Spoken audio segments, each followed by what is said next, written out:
Studios, sponsored by Penn State York, it's The Feed at 5. Now, here's Jones. Oh, hi. I didn't see you there. I was just playing a game of chess with my buddy. Bob. He's off camera. You can't see him, but he's there, I swear. I have friends. I'm certainly not playing chess by myself, and well, welcome to the Feed of 5. I am your host, Aaron Chernak, filling in for Jones. Jones cannot be here today because he is playtesting Duke Nukem 5, Forever Was Just a Dream. So let's begin the Feed at 5, the show with the hashtag of the day and tweets you might have missed. For instance, The Daily Show just tweeted that Jon Stewart will be stepping down from the show at the end of the year. This obviously has the entire internet and Twitter sphere, blogverse thingy, whatever, all a Twitter. He'll be missed.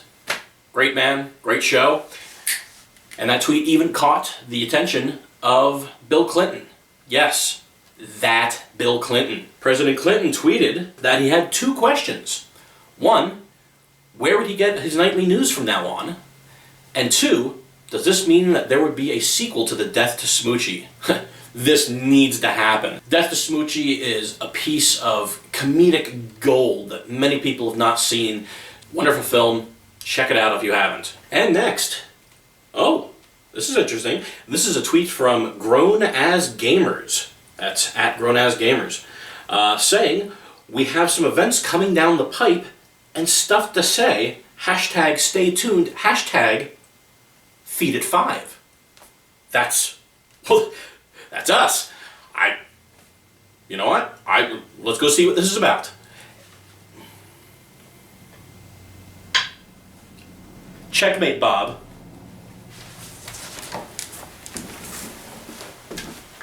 Alright guys, we're here at home base of Grown As Gamers. This is located about a block from the historic York Fairgrounds. This is what they call home. I would like you to meet 2 of the Grown As Gamers. We have here Ray Olin, also known as the Metric Ton.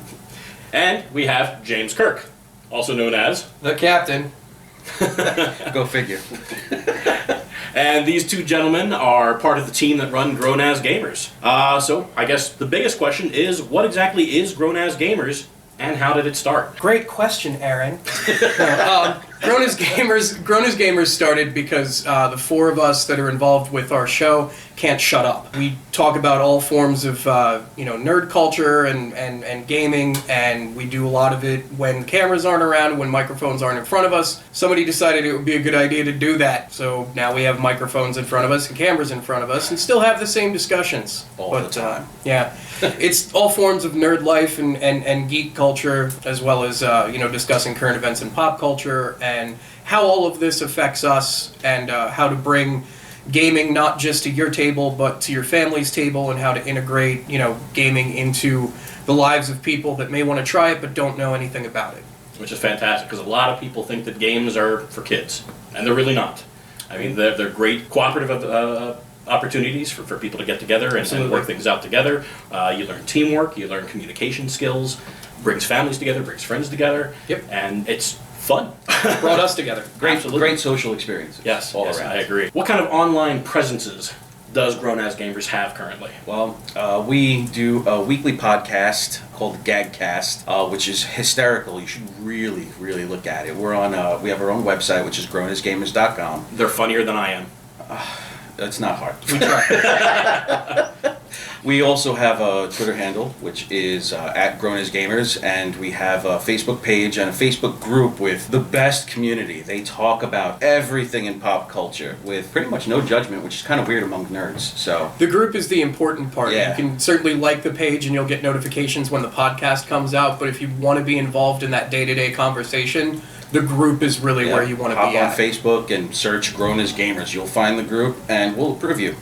And I'll have links for all of these in the description below, and possibly on the screen if we can figure out that magic. Now, I understand that Grown As Gamers does a lot of charity work. Could you talk about that a little bit? We do. It's actually really important to us to get that gaming presence out to the community. We do a lot of convention work. We've been to Sci-Fi Days, and we did Infect Scranton. We're going to be involved here not too long with MEPACon, some of the other conventions that are local in the area here. We also do a lot of charity work with a group in Lancaster called the Badana Group. They're a group that work with kids that have been the victims of sexual abuse, as well as the perpetrators, but they use gaming and RPGs and tabletop as a form of therapy. Oh wow! For the people that they work with. So we do a lot of work with them, trying to get their message out to the community. We bring them along to our events. They bring us along to their events. They have a yearly fundraiser called Save Against Fear. It's a giant gaming convention of like 72 hours of straight gaming.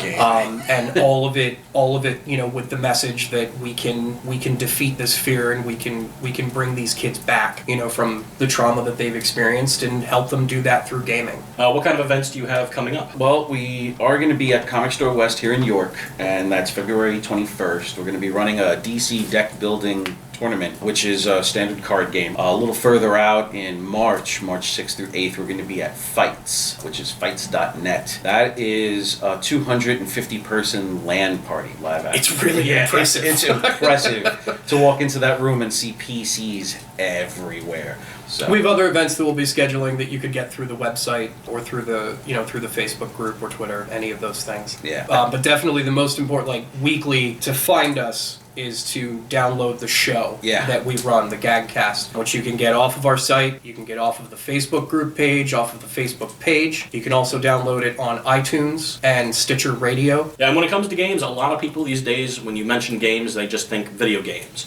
Or some groups just think RPGs. But Grown as Gamers, they do it all. I mean, RPGs, video games, card games, board games, whatever thing you can play, they do. I'm mean at charades. I'm mean at the occasional drinking game. What would you, off the top of your heads, name a couple games right now that you think are great for family play, bring a family together?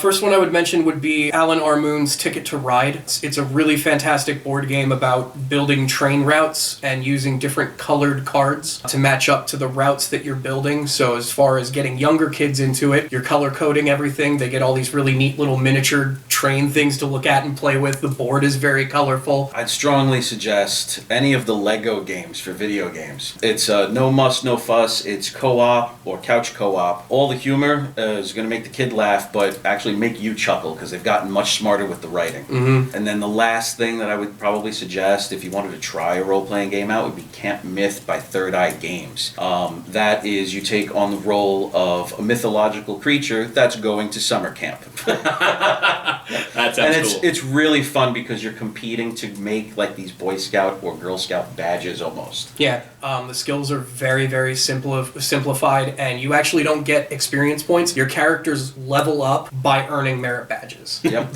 merit badges are what advance. So it's the really characters. fun to actually get involved in with little kids that enjoy something like that. Yeah. We actually even made props the last convention to give out to the so little much kids, fun. Oh and my God, they so loved much it. fun. So right. that was fun. I'd like to thank you guys. Once again, this is the Grown As Gamers. If you'll excuse us, me and a bunch of other crazies that are waiting in the wings right now are all going to play a game called X-Crawl and have a lot of fun with that. But right now, I'm going to leave you with the hashtag of the day, sponsored by Penn State York. Today's hashtag of the day is I'm a Gamer. Nice.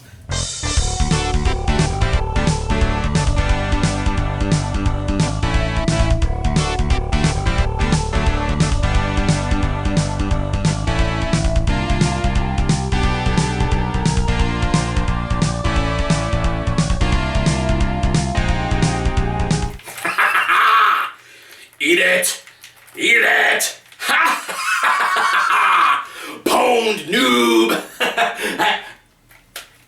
Hi.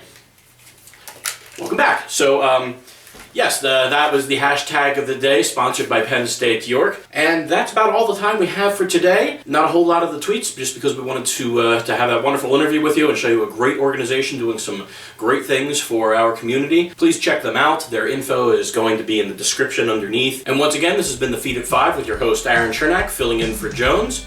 I'd like to wish everybody a good day. And also,